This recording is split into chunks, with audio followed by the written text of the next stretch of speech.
Bismillahirrahmanirrahim. Assalamualaikum warahmatullahi wabarakatuh. Alhamdulillah alladzi hadana lihadza wa ma kunna linahtadiya laula an hadana Allah. Ashhadu an la ilaha illallah wahdahu la syarika lah wa ashhadu anna Muhammadan abduhu wa rasuluh la nabiyya ba'dah. Wassalatu wassalamu ala rasulillah wa ala alihi wa ashabihi wa mawalah, amma ba'du.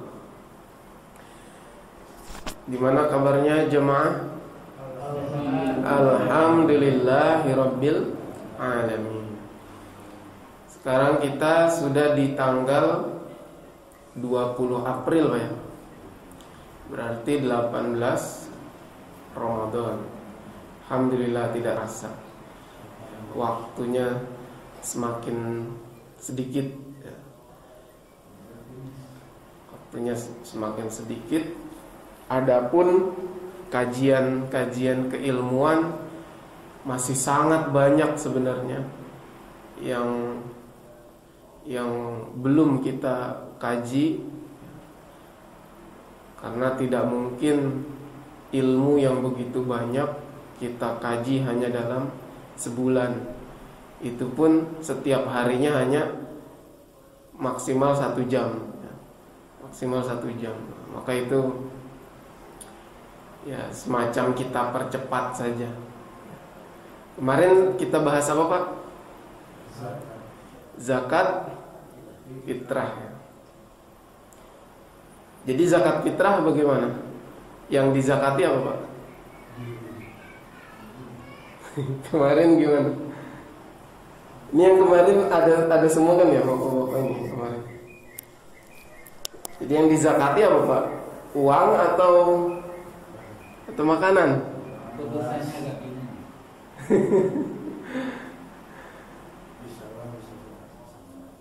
Ya. Kalau beras kelihatannya berat nggak, Pak? Kalau beras atau makanan gitu, berat nggak? Tergantung ya. Bisa jadi di satu tempat itu makanan itu berat ya, artinya sulit dicari gitu. Harus beli dulu pasar. Iya kalau dekat. Kalau jauh ya. Belum lagi kalau misalnya dia nggak sempet, atau panitianya juga misalnya mau dijadikan makanan, mau dijadikan itu beras, misalnya dapat banyak sekali nih gitu. Dapat berapa? Misalnya dapat 2 ton. Bagaimana belinya? Terus pasarnya nggak menyediakan gitu. Barangnya nggak ada, gimana itu? Ya, ada kemungkinan begitu nggak, Pak? Ada kemungkinan begitu. Karena banyaknya yang zakat, uangnya terkumpul banyak, kemudian ketika mau dikonversikan jadi makanan nggak dapet. Waduh, gimana ini? 9 bahan pokok. Nah, itu bagaimana kalau 9 bahan pokok? Yang dijadikan sih di hadis itu ya yang bahan pokoknya saja, jangan 9-nya. Jangan yang lain-lain. Nah, itulah mengapa, apalagi tadi ketika ditanyakan 9, kalau 9 bahan pokok nggak mesti beras, bagaimana? Itulah mengapa masih ada ulama yang membolehkan, bolehkan. Misalnya nggak beras gitu, tapi pakai sesuatu yang senilai dengan itu. Nah, maka kita coba kaji pagi ini. Jadi apa pandangan mereka yang membolehkan zakat fitrah itu boleh dengan uang atau dinilaikan gitu. Dinilai dengan uang, atau si penerimanya juga menerima uang. Kalau dilihat dari sejarahnya secara histori, mazhab yang pertama itu kan mazhab Hanafi. Dan ini mazhab yang membolehkan, justru membolehkan zakat fitrah itu dengan uang. Kemudian setelah Imam Hanafi, mazhab Hanafi, baru ada Imam Maliki, mazhab Maliki ya, setelahnya. Kemudian Syafi'i, kemudian Hambali. Dan ketiga imamnya Hambali ya, menilai wajib zakat fitrah itu makanan ya, bukan uang, karena berdasarkan dalil-dalilnya itu. Tapi mazhab Hanafi justru yang pertama kali justru membolehkan. Bahkan kalau kita baca-baca kitab-kitab terdahulu yang lebih diakui sebagai fuqaha, ahli fikih, itu mazhab Hanafi. Kenapa? Jadi fikih itu beda dengan hadis. Fikih itu setelah menimbang-nimbang berbagai dalil ya, dipertemukan dengan permasalahan umat sesuai kondisi dan zamannya, dihasilkanlah suatu hukum gitu, fikih. Tetapi mazhab Maliki, Syafi'i, Hambali meskipun sama ya, melihat juga kondisi, situasi, perkembangan zaman, tapi lebih dekat ke bukan thariqatul fuqaha, bukan metode para ahli fikih, tapi mereka lebih cenderung ke metode hadis. Jadi kalau hadisnya berkata apa ya sudah begitu.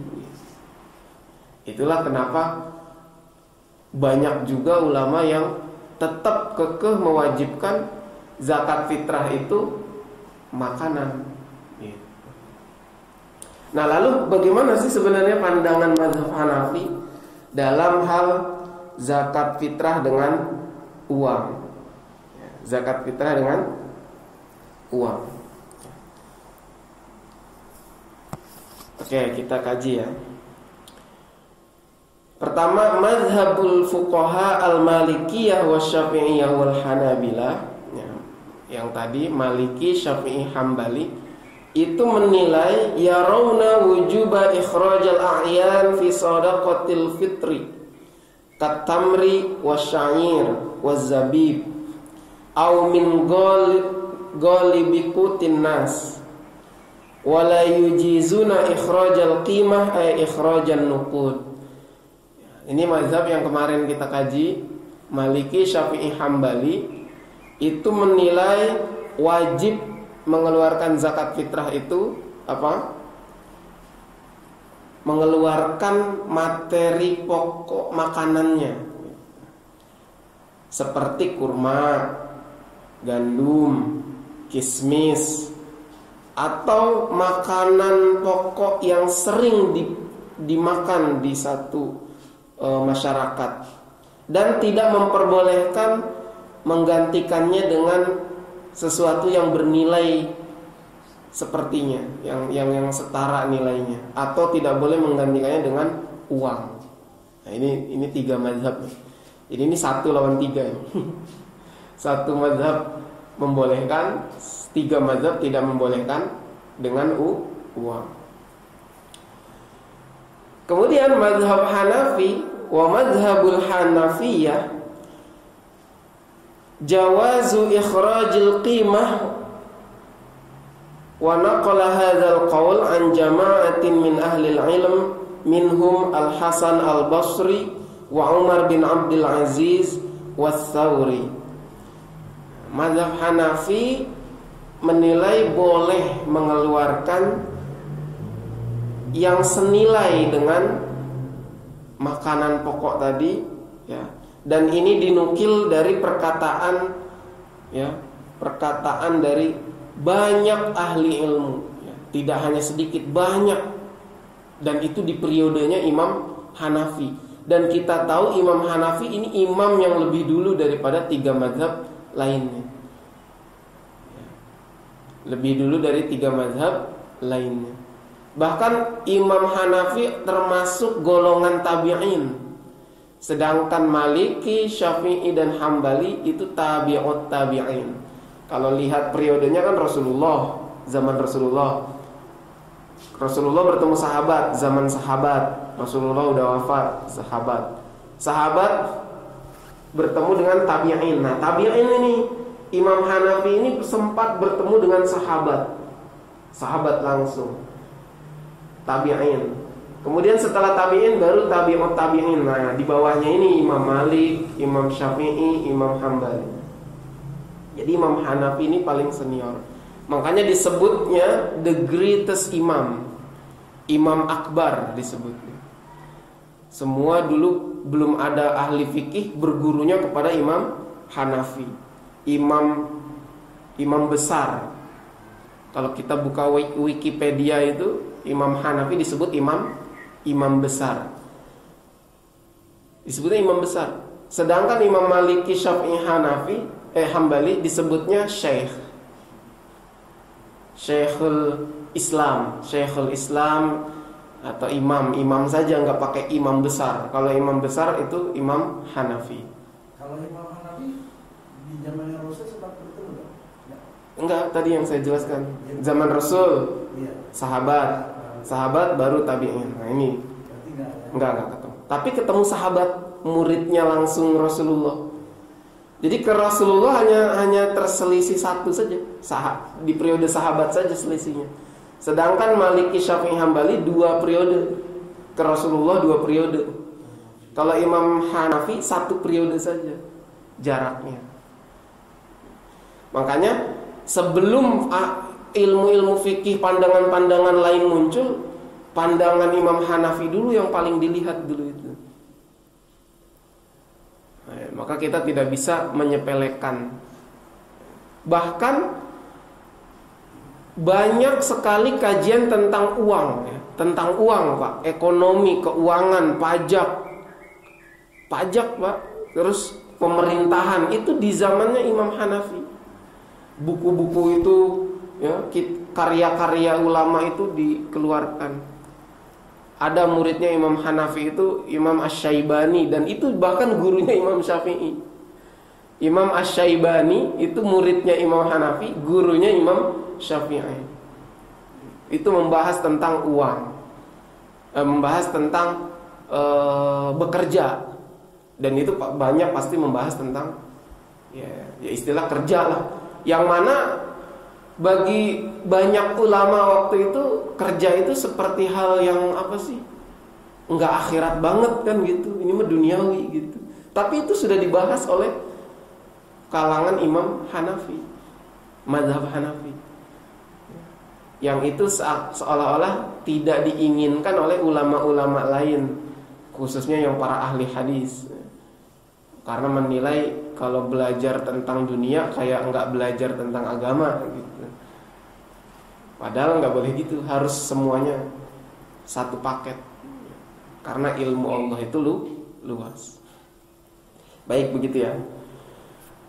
Kemudian siapa saja contoh ahli ilmu yang sepakat dengan pendapat ini, yang mengeluarkan zakat dengan uang, zakat fitrah ya, zakat fitrah dengan uang, yaitu Al Hasan Al Basri. Nah, ini Hasan Basri ini sama tabi'in. Di atasnya mazhab Maliki, Syafi'i, Hambali lebih dulu. Kemudian juga Umar bin Abdul Aziz. Kita tahu Umar bin Abdul Aziz ini siapa, Pak?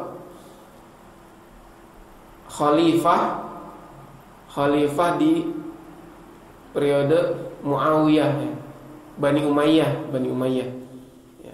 Yang mana di zamannya tidak ada orang miskin, sampai orang mau mengeluarkan zakat itu tidak menemukan mustahik zakat. Tidak ada 8 asnaf yang berhak menerima zakat itu, saking makmurnya di zaman Khalifah Umar bin Abdul Aziz. Was-Sauri dan As-Sauri. Wa nuqila an jama'atin minas sahabah aidan, juga diriwayatkan, dinukil dari yang berpendapat zakat fitrah boleh dengan uang. Wa hadza huwal qaul ar-rajih insyaallah. Inilah pendapat yang paling kuat. Jadi bukan makanan ternyata. Tapi ini lihat dulu, ini fatwa siapa? Ini fatwa ya namanya pendapat ya bisa beda-beda. Ini fatwa saya ambil dari web apa ini? Web islamway.net. Sumbernya berbahasa Arab semua. Sedangkan seperti fatwanya Ibnu Baz ya, yang di Saudi Arabia, bin Baz yang kita dengar dengan Abdullah bin Baz itu menurut beliau rahimahullah yang terkuat pendapatnya adalah mazhab Maliki, Syafi'i, Hambali. Tetap zakat fitrah itu pakai makanan, ya makanan pokok. Tapi menurut fatwa di sini adalah yang kuat pendapat Imam Hanafi. Apa alasannya? Nah ini kita ingin tahu alasannya apa. Ya. Yang pertama, awalan innal asla fis shadaqah al-mal. Sesungguhnya asal sedekah itu harta atau uang gitu. Jadi asal sedekah, kenapa disebutnya sedekah? Karena zakat itu termasuk sedekah. Wah, ini juga masalah istilah, kita perlu tahu apa struktur istilah itu. Kita kenal di Indonesia ini ada zakat, infak, sedekah. Ini sebenarnya istilah yang enggak berstruktur kalau menurut saya. Kalau bagi yang paham artinya ya, yang paham artinya dan paham kedudukan tiap kata-kata itu enggak sebenarnya enggak struktural banget. Enggak tahu dulu yang buat siapa kalimat ZIS itu. Zakat, infak, sedekah. Tambah sekarang wakaf ya, ZISWAF ya. Zakat, infak, sedekah, wakaf. Karena apa? Zakat, infak, sedekah. Zakat sama sedekah itu strukturalnya tinggian sedekah sebenarnya. Lebih umum sedekah. Kemudian di bawah sedekah itu ada zakat. Karena sedekah ini ada sedekah wajib, ada sedekah sunnah. Kemudian disandingin lagi di tengah-tengahnya ada infak. Infak itu apa sih? Apa Pak bedanya infak sama sedekah itu apa? Yang pernah kita dengar apa? Apa ya? Apa sama? Sama atau beda? Beda. Ya, bedanya apa? Sedekah umum, infak lebih spesifik. Contohnya apa? Kalau infak yang kita infakkan apa Pak? Harta. Kalau sedekah?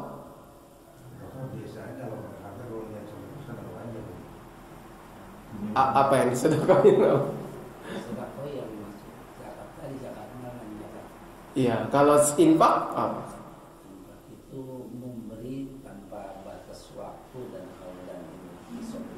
tidak ada ketentuannya ya. Ya, berarti beda ya? Beda apa sama? Lebih besar mana? Lebih umum mana, infak atau sedekah? Sedekah lebih luas. Sedekah lebih luas. Kalau saya bilang orang-orang infak itu apakah hanya ada di Muslim atau ada di mereka juga yang non Muslim? Infak itu. Kalau sedekah, apakah di non Muslim juga ada sedekah? Ya, istilah tadi yang dibilang Ustaz tadi bisa di ini harus ada penjelasannya. Ya, jadi paling atas, paling secara struktur, paling umum itu adalah infak. Infak itu anfaqo yunfiku, sebenarnya dari sisi bahasa saja, dari sisi istilah infak itu membelanjakan harta, mengeluarkan harta. Tidak terikat dia mau muslim, mau kafir, semuanya bisa berinfak. Nggak ada urusannya sama agama, mau itu baik atau buruk, yang penting mengeluarkan harta. Siapapun yang mengeluarkan harta itu infak. Ada loh Pak di Quran, allazina yunfiquna amwalahum, dari orang-orang musyrik itu, liyasuddu an sabilillah, untuk mencegah atau melarang orang-orang dari jalan Allah. Jadi orang musyrik itu ada berinfak, menginfakkan harta mereka itu ada. Kalau yang itu kan 2,5% Itu zakat. harta Itu zakat. Tapi tadi ada sedikit ya menyerempet, betul. Jadi infak itu kapan saja, ya tidak terbatas waktunya, dan siapa saja, kemana saja mengeluarkannya, yang penting infak. Infak itu bahasa Indonesia membelanjakan harta. Kita mau ke pasar, nah turunan dari infak itu ada disebut sodaqah, ada disebut nafkah. Kita memberi nafkah ke keluarga, itu infak. Salah satu dari infak, membelanjakan harta. Kemana kamu belanjakan harta? Untuk anak saya sekolah, untuk keperluan rumah tangga, untuk benerin motor, itu infak juga. Kan membelanjakan harta. Jadi ada sodaqah, ada nafkah. Kemudian ada kalau dalam warisan al-warasah, mewariskan harta, kan membelanjakan harta juga itu. Bedanya yang membelanjakan hartanya sudah meninggal, yang membagikan yang masih hidup. Kemudian ada wasiat, itu termasuk dari infak. Ada jual beli, membeli, ada hibah, ada apa lagi? Nah, itu macam-macam infak, memberi, membelanjakan harta. Maka kalau dalam ayat Al-Quran itu, masalul ladzina yunfiquna amwalahum fi sabilillah kamathali habbatin ambatat sab'a sanabil fi kulli sumbulatin mi'atu habbah wallahu yudha'ifu liman yasha' wallahu wasi'un alim. Perumpamaan orang-orang yang menginfakkan hartanya di jalan Allah, apakah maksudnya hanya orang yang bersedekah yang dikalikan 700 kali lipat menurut ayat tersebut? Sedekah kan sunnah, sedangkan nafkah wajib. Memberi makan keluarga kan wajib. Apakah kita memberi makan tidak dibalas 700 kali lipat? Tetap dibalas Pak. Jadi mau kita memberi cuma-cuma, mau kita nafkah ke keluarga, mau kita membelanjakan harta, yang terpenting di jalan Allah, maka termasuk dalam ayat itu infak harta, menginfakkan harta. Jadi bukan hanya sedekahnya yang dikalikan 700. Nah kemudian tadi di bawah sedekah ada zakat yang wajib. Nah itu nanti kalau kita bahas pembahasan sedekah kan panjang. Kenapa kalimatnya sedekah? Karena tasdiqon lil iman, membenarkan. Sedekah itu kan dari kalimat sedekah, benar, jujur, teman, apalagi. Jadi membenarkan iman kita, itulah sedekah. Membenarkan iman kita zakat. Zakat kan bagian dari sedekah. Karena dulu di zaman Rasulullah, kalau hanya sholat saja belum benar imannya. Makanya aqimus sholah wa atuz zakah. Kalau hanya aqimus sholah tanpa atuz zakah, maka belum benar imannya. Sebagai pembenaran imannya sedekah. Artinya di situ zakat. Zakat. Makanya kita banyak sekali anjuran untuk bersedekah meskipun sunnah. Karena kita nggak semuanya wajib zakat, betul Pak? Zakat kan ada batasannya wajibnya. Nah, kalau orang yang nggak pernah zakat sama sekali bagaimana? Sedekah, sunnah. Hanya ayat-ayat tentang sedekah banyak. Ya. Oke, itu yang pertama tadi ya. Apa tadi yang pertama? Oh, belum masuk alasannya ini malah. Baik, alasan yang pertama tadi innal asla fis shadaqah al mal. Jadi asal sedekah itu harta, bukan makanan. Itu menurut pandangan mazhab Hanafi. Liqaulihi ta'ala, nah ini ada dalilnya nih. Karena firman Allah Ta'ala, khudz min amwalihim shadaqah. Dari surat apa tuh kemarin? Lupa surat apa ini. Ambillah dari harta-harta mereka shadaqah. Untuk membenarkan iman mereka, ambillah hartanya. Makanya dulu disebut murtadin itu bukan karena keluar dari agama keyakinannya, Pak. Di zaman Abu Bakar As-Siddiq kan setelah Rasulullah meninggal, Rasulullah wafat kan banyak yang murtad, betul Pak? Itu murtad bukan berarti karena nggak sholat, bukan. Karena nggak mau bayar zakat. Murtadnya hanya karena itu, Pak. Bukan karena nggak sholat, tapi mereka nggak mau bayar zakat. Apa alasan mereka? Yang biasa ngambilin zakat sudah wafat orangnya gitu, Nabi Muhammad. Jadi mereka berkeyakinan kalau Nabi Muhammad sudah wafat, sudah tidak ada lagi wajib zakat.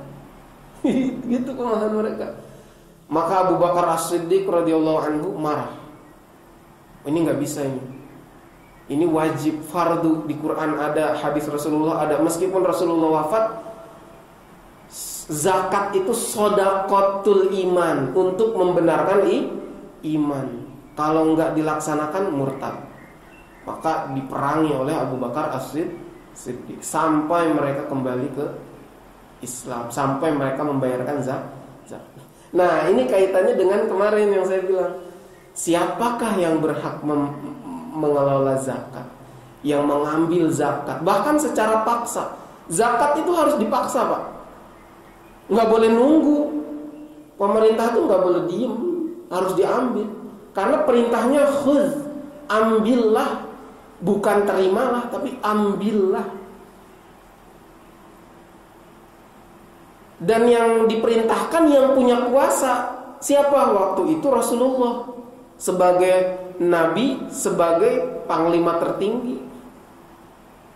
Kan pemimpin perang juga Rasulullah. Nabi iya, kepala negara iya.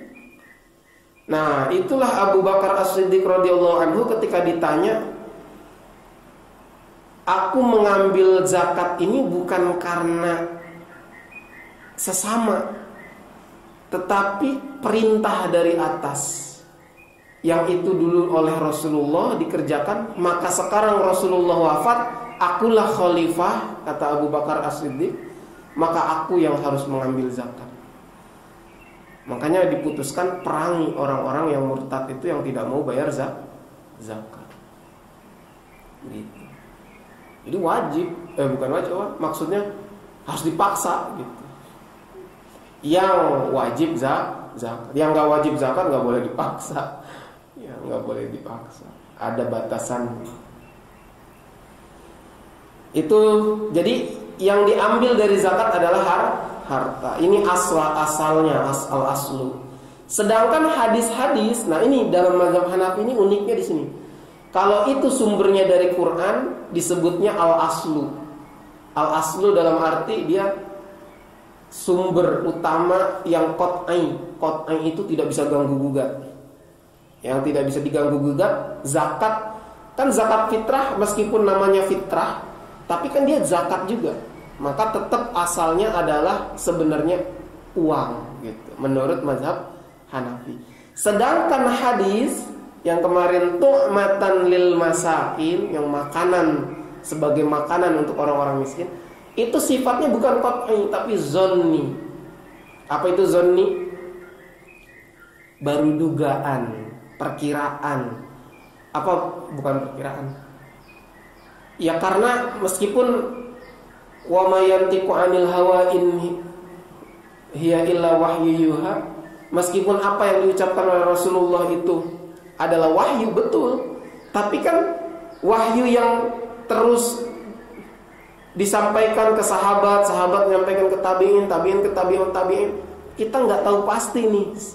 Ketika disalur-salurin gitu, sabda Rasulullah nyampe ke kitanya benar seperti itu, kan gitu. Meskipun ada hadis sahih, hadis hasan, ya, tapi tetap itu sifatnya zonni, baru kemungkinan kuat, kemungkinan baik, kemungkinan lemah, kan gitu.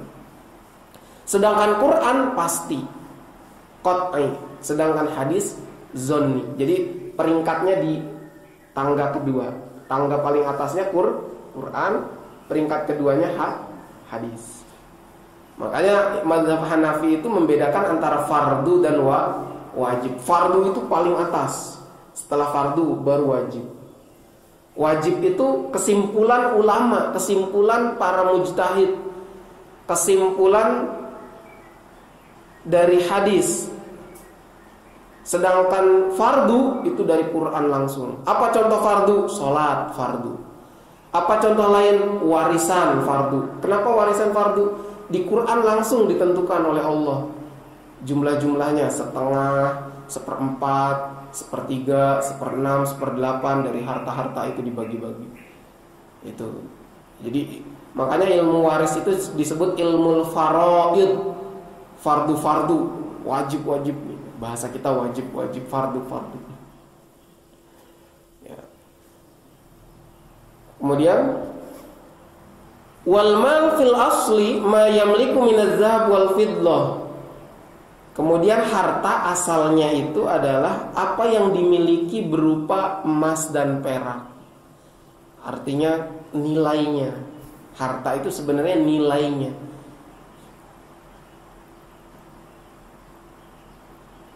Istilahnya kita sebut berharga, ya. Ada kalimat berharga. Kita punya barang besar tapi nggak ada nilainya, ya berarti nggak berharga kan? Nggak bernilai buat apa? Meskipun besar. Bapak punya pesawat besar tapi udah angus, terbakar, buat apa? Udah nggak berharga kan? Jangankan pesawat, sendal, Bapak punya sendal tapi hilang satu, sendalnya bagus. Sendal jutaan atau sepatu dah, sendal mah nggak ada yang jutaan ya, sepatu jutaan, tapi hilang satu Pak, apakah masih berharga? Jadi yang dilihat itu nilainya, udah nggak bernilai lagi kalau sepatu tinggal satu pasang doang, yang kiri doang gitu, kanannya hilang, kan udah nggak berharga. Baik, kemudian yang kedua alasannya, inna akhzal qimah fi zakah sabit anir Rasul sallallahu alaihi wasallam wa an jama'atin min as-sahabah. Fa min zalika ma warada an Tawus qala Mu'adz bil Yaman utuni bi 'ardi thiyabin akhudhuhu minkum makana az-zurrah wasy-sya'ir fa innahu ahwanu 'alaikum wa khairun lil muhajirin bil Madinah. Alasan kedua, sesungguhnya mengambil nilai daripada satu barang dalam zakat itu hukumnya ada ya, sabit, sahih ya, dari Rasulullah Sallallahu Alaihi Wasallam dan dari jamaah sahabat-sahabatnya. Misalnya seperti yang ada dalam kisah Tawus ya, yang berkata kepada Mu'adz di negeri Yaman ya, datangkanlah kepadaku barang berupa pakaian ya, maksudnya bayar zakatnya pakai pakaian, bahkan pakaian dalam membayar zakat. Tapi ini mungkin zakatnya zakat mal ya, zakat mal. Tapi wallahu a'lam dikiaskan atau bagaimana, atau disamakan zakat mal dengan zakat fitrah itu, ya sebenarnya sama-sama zakat, intinya di zakatnya. Datangkanlah kepadaku pakaian yang aku ambil dari kalian sebagai pengganti. Nah ini disebutkan pengganti makanan, berarti ini zakat fitrah maksudnya. Sebagai pengganti makanan berupa jagung dan gandum. Jadi harusnya yang diambil jagung atau gandum, tapi kelihatannya kalian sulit kalau nyari jagung dan gandum untuk bayar zakat fitrah, maka udah datangkan saja kepadaku pakaian saja. Gitu. Ini kata Tawus kepada Mu'adz. Maaf, kata Mu'adz, ya, kata Mu'adz. Tapi ini diriwayatkan oleh Tawus, karena Tawus ini tabi'in, Mu'adz ini sahabat. Ya. Mu'adz ketika diutus Rasulullah di negeri Yaman, kan disuruh ke negeri Yaman waktu itu. Ya, itu berkata kepada penduduk Yaman untuk mereka bayar zakatnya itu udah pakaian saja sebagai pengganti jagung dan gandum. Nah, makanan pokok di sana jagung dan gandum. Nah, kemungkinan waktu itu sedang kesulitan, tidak ada jagung, tidak ada gandum atau dikit. Sehingga semua orang yang mau bayar zakat fitrah nggak kebagian, udah nggak ada lagi zakat gandum dan jagung. Maka Mu'adz berkata sudah pakaian saja sini, pakaian. Apa katanya? Karena ini memudahkan kalian. Fa innahu ahwanu alaikum, lebih mudah bagi kalian. Wa khairun lil muhajirin bil Madinah. Dan ini bermanfaat untuk orang-orang muhajirin di Madinah. Mungkin di Madinah sudah banyak makanan, ya sudah pakaian saja. Karena pakaian ini lebih bermanfaat. Ya. Jadi lebih lihat maslahatnya dan lihat kondisinya. Ya. Dan tidak melanggar syariat karena masih diperbolehkan karena berupa zakat. Dan zakat asalnya tadi apa? Harta. Gitu. Hanya saja menjelang Idul Fitri memang dalam rangka berbuka kan gitu, berbuka dengan makanan. Ya, bisa jadi dengan harta juga akan dikonversikan menjadi makanan. Atau dia memang sudah banyak makanan. Ya. Misalnya orang bayar zakat semua pakai beras, numpuk beras di rumah dia, betul. Misalnya benar-benar diwajibin harus makanan, si mustahik zakat kebanjiran jagung sama gandum nanti di rumahnya, ya kan? Sementara ada kebutuhan lain, misalnya, selama nggak disalahgunakan aja. Tapi kalau misalnya dia memang sebenarnya butuh makanan pokok, tapi dapat uang malah dibeliin pulsa buat main game, nah itu kan kebangetan. lebih mendahulukan hobinya daripada kebutuhan pokok. Ini diriwayatkan oleh Yahya bin Adam dalam kitab Al-Kharraj. Dalam kitab Al-Kharraj. Nah, ini juga mazhab Hanafi. Yahya bin Adam ini ulama mazhab Hanafi. Nah, ulama-ulama mazhab Hanafi itu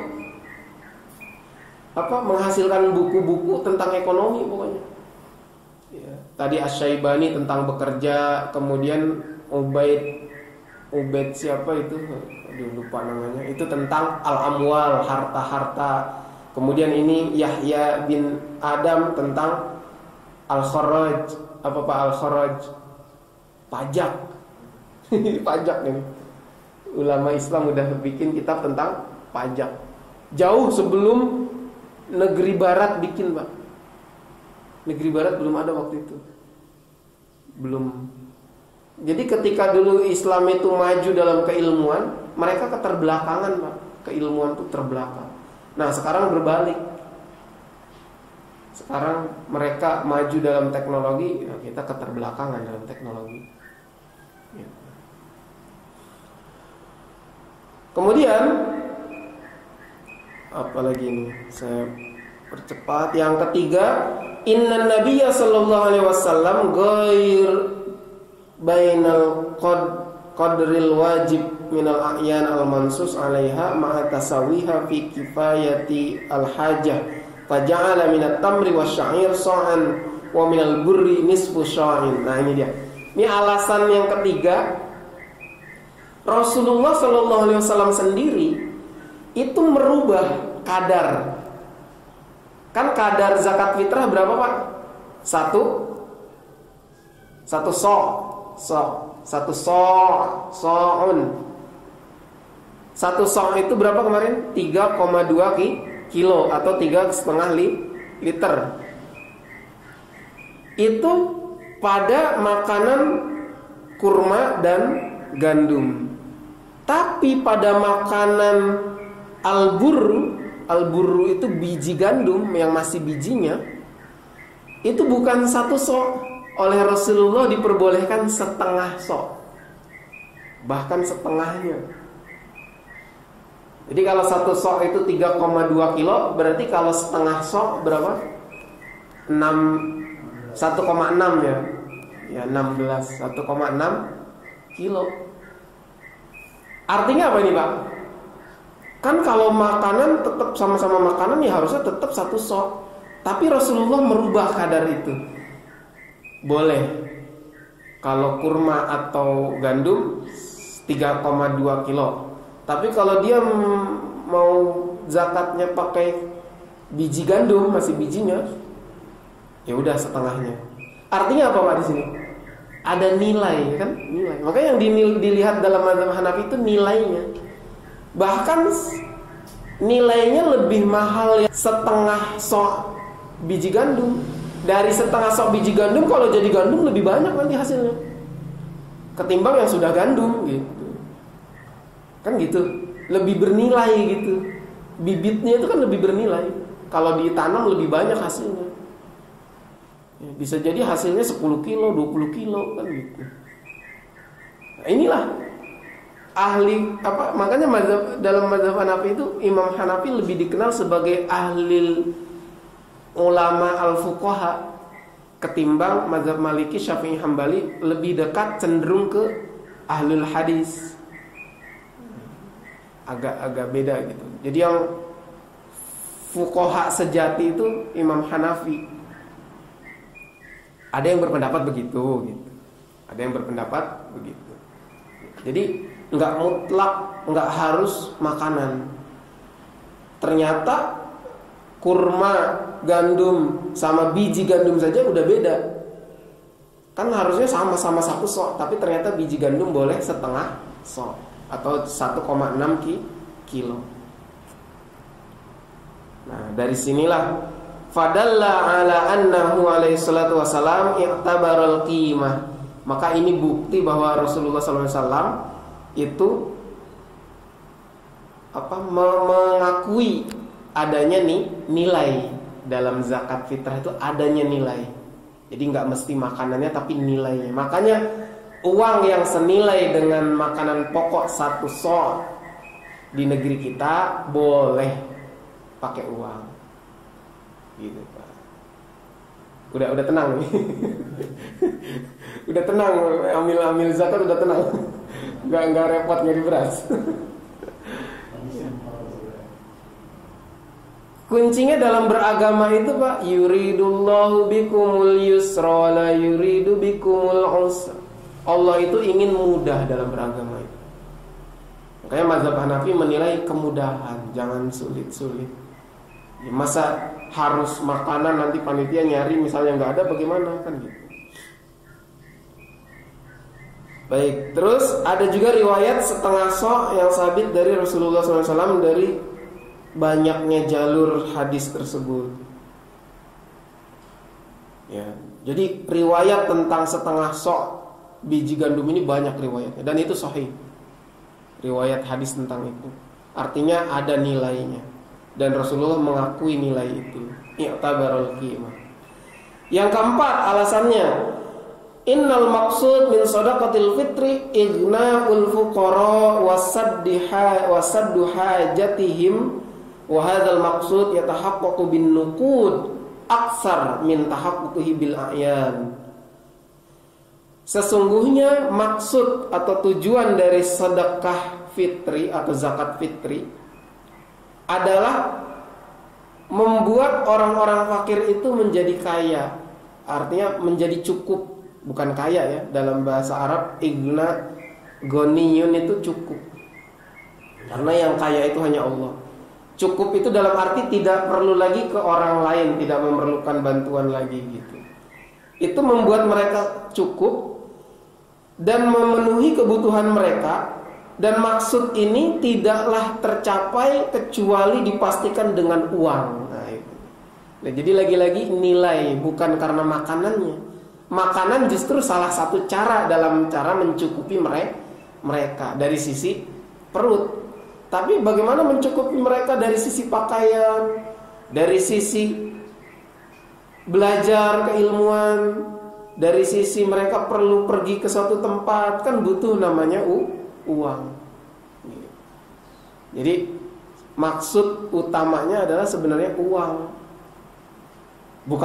Bukan artinya uang adalah segala-galanya, bukan. Bukan ya. Kalau uang saja bukan segala-galanya, ya apalagi makanan bukan segala-galanya kan. Tapi kalau ditimbang-timbang, uang ini kedudukannya lebih tinggi daripada makanan. Karena dengan uang bisa beli makanan, bisa beli pakaian, bisa buat ongkos pergi. Tapi kalau makanan, ya harus dijual dulu untuk bisa beli baju, ya kan, untuk bisa ongkos pergi. Nah, jadi seperti itu. Itu alasan yang keempat. Jadi sesungguhnya maksudnya adalah itu. Wa khassatan fi zamanina hadza, ya. Terlebih lagi terkhusus di zaman kita sekarang ini. Wah, ini kan di zaman kita. Li'anna naf'an nuqud lil fuqara aksar bikatsir min naf'il qamh awil aruz. Karena manfaat uang bagi orang-orang yang membutuhkan itu sangat daripada manfaatnya gandum ataupun nasi atau beras. Lebih banyak manfaat uang apa beras, Pak? Uang. Kalau beras hanya untuk makan, kalau uang bisa untuk segala-galanya. Meskipun bukan segala-galanya. Wali annal faqir yastati'u bil mal ay yaqdiya hajatihi.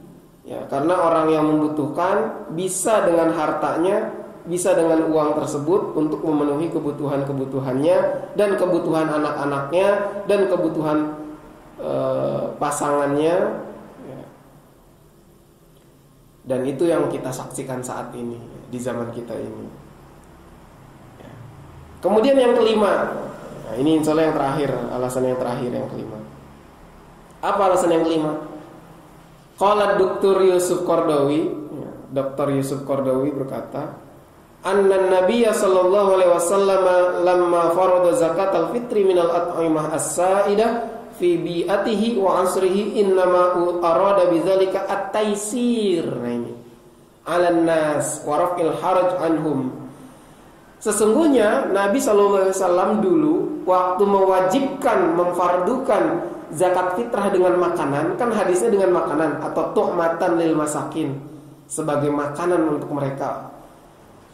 Itu dalam rangka untuk memudahkan mereka. Kenapa kalimatnya dalam rangka memudahkan mereka, Pak? Karena di zaman itu uang itu dikit. Emas kan uang mereka emas dulu, Pak. Emas itu dikit, makanya mahal emas itu. Emas itu berharga. Emas, perak yang punya hanya orang-orang tertentu saja. Nah, kalau dizakatin fitrah pakai uang dulu di zaman Nabi sulit. Enggak semua punya uang. Di zaman Nabi kan masih jual beli itu ada yang pakai barang dengan barang, ada. Barter masih ada. Meskipun uang sudah dibolehkan juga. Jadi dalam rangka memudahkan masyarakat, maka waktu itu zakat fitrahnya makanan, karena mereka lebih banyak punya makanan daripada punya uang. Kita di rumah banyakan makanan apa banyakan uang? Apa dikit dua-duanya? Uangnya nggak ada, makanannya juga kalau ada, gitu. Ya gitulah. Jadi kira-kira, jadi sama satu tujuan dalam rangka at-taisir, memudahkan. Maka kalau dulu mudahnya dengan makanan, makanya Rasulullah secara lisan hadisnya dengan makanan. Tapi kalau sekarang mudahnya dengan uang, ya sudah, mudahnya dengan uang. Jadi aman nih Pak, amil zakat. Udah ada backupnya nih mazhab Hanafi. Begitulah ya, kita pelajari mazhab-mazhab ini. Bukan berarti hadisnya bertentangan, bukan. Tetapi bagaimana Islam itu memberikan banyak alternatif. Syariah itu banyak alternatif selama ada dalilnya ya, dan pemahaman yang sahih. Jadi jangan juga kemudian kan ada perbedaan pendapat gitu, jangan mudah-mudah begitu. Tapi perbedaan pendapat yang mu'tabar, perbedaan pendapat yang diakui. Jangan perbedaan pendapat menurut orang zaman sekarang. Saya kadang agak sebel juga kalau saya kasih tahu gitu ya, udah saya kasih tahu gitu. Yang kuat itu yang ini pendapatnya. Bukan tentang zakat ini, bukan. Tapi tentang cicilan emas. Saya kasih tahu yang kuat itu yang dilarang gitu. Jadi janganlah nyicil-nyicil emas. Apa makosidnya itu, maksudnya itu apa, dan larangannya jelas dalam hadis. Jawabannya apa? Kan ada perbedaan pendapat di kalangan ulama. Perbedaan pendapat betul ada. Nah, perbedaan pendapat itu jangan mudah-mudah kita pakai untuk mengiyakan sesuatu yang sesuai hawa nafsu kita. Kita harus timbang juga di antara perbedaan pendapat itu, ya, khususnya ada yang sudah ada larangannya ya. Ini kecuali yang belum ada larangannya. Dalam zakat fitrah ini ada larangannya nggak Pak? Dalam membayar dengan uang ada larangannya nggak? Ada nggak? Ini kan perbedaan pendapat. Ada yang satu pakai makanan, satu pakai uang. Tapi larangannya ada nggak Pak? Nggak ada. Jadi masih ada celah boleh gitu. Makanya kan mazhab Hanafi mengatakan boleh, jawaz. Meskipun kalau mau diangkat yang lebih kuat yang memakai makanan, oke. Tapi masih ada peluang boleh karena tidak ada larangan. Tapi kalau cicilan emas itu sudah ada larangannya. Masalahnya itu, kalau kita membolehkan, konsekuensinya berhadapan dengan larangan hadis. Berani menerobos lampu merah kan gitu. Jadi kita harus timbang-timbang perbedaan pendapat mana yang masih kiranya bisa ditolerir, mana yang tidak bisa. Terlebih lagi larangan cicilan emas itu 4 mazhab sudah sepakat. Terus berjalan dari 4 mazhab itu, abad ke-3 Hijriah, ke-4 Hijriah, ke-5 Hijriah, itu masih sepakat ulama. Kemudian di abad ke-6 Hijriah, nah mulai muncul fatwa yang membolehkan. Dengan alasan zaman sudah berkembang, kebutuhan emas sudah jadi perhiasan. Akhirnya bolehlah gitu. Emas sudah bukan lagi uang, tapi emas itu sudah berupa barang. Nah, kira-kira Bapak kalau dikasih pandangan begitu, kira-kira iya juga kayaknya. Iya ya, emas sudah berupa perhiasan sekarang, udah bukan uang. Betul nggak Pak? Betul kan? Jadi boleh kredit emas Pak? Boleh. Boleh. Nah nanti kita kaji insya Allah. Kita kaji insya Allah dalam pendapat yang cicilan emas itu boleh dan tidak bolehnya. Dan cicilan motor atau mobil gimana? Nah, cicilan motor dan mobil bagaimana? Itu juga ya. Baik, itu saja sementara. Jadi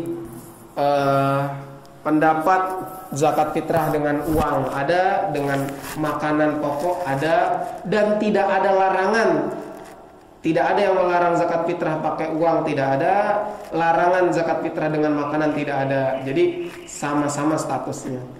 Yang ada yang pakai makanan ada hadisnya, yang pakai uang itu berijtihad dari hadis yang mengatakan biji gandum setengah sok dari kurma atau gandum itu sendiri, dan itu berarti nilainya, maka boleh dengan uangnya.